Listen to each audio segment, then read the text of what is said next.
नमस्कार. भाजीसाठी कढीपत्ता आणायला चाललेच होते, तर म्हटलं चला तुम्हालाही दाखवते आमची ही छोटीशी बाग. गावाकडे राहण्याचा हा एक चांगलाच फायदा आहे. आपल्याला हवं तेव्हा आपण ताजा भाजीपाला तोडून आणू शकतो.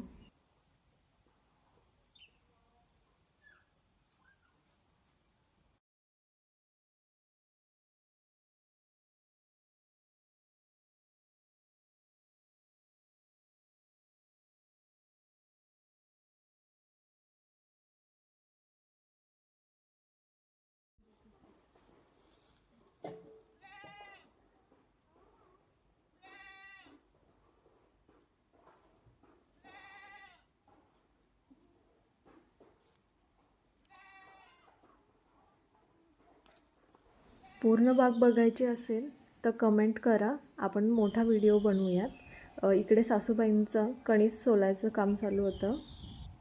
रानातून फ्रेश मकाची कणसं आणली होती. कढीपत्ता आणला म्हटलं तर चला स्वयंपाकाला लागूयात.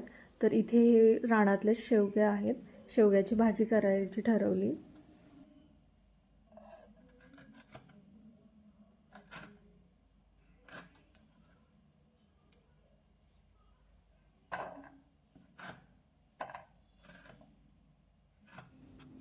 आणि ही आहे माझी शेवग्याची भाजी तयार. आणि मग मी घेतले सोयाबीन बनवायला.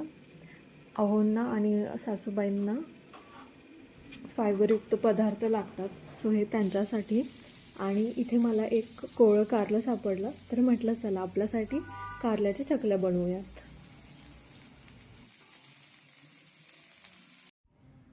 सुका शेवगा, पातळ शेवगा, सोयाबीन, कारलं अशा माझ्या 2-3 भाज्या चालू होत्या. तोपर्यंत इकडे आईंनी भाकरी करून घेतल्या आणि मग सगळं आवरून मी देवपूजेला लागले. संध्याकाळचा दिवाबत्ती केला, देवबाप्पाचे आशीर्वाद घेतले. असा झाला आजच्या दिवसाचा शेवट.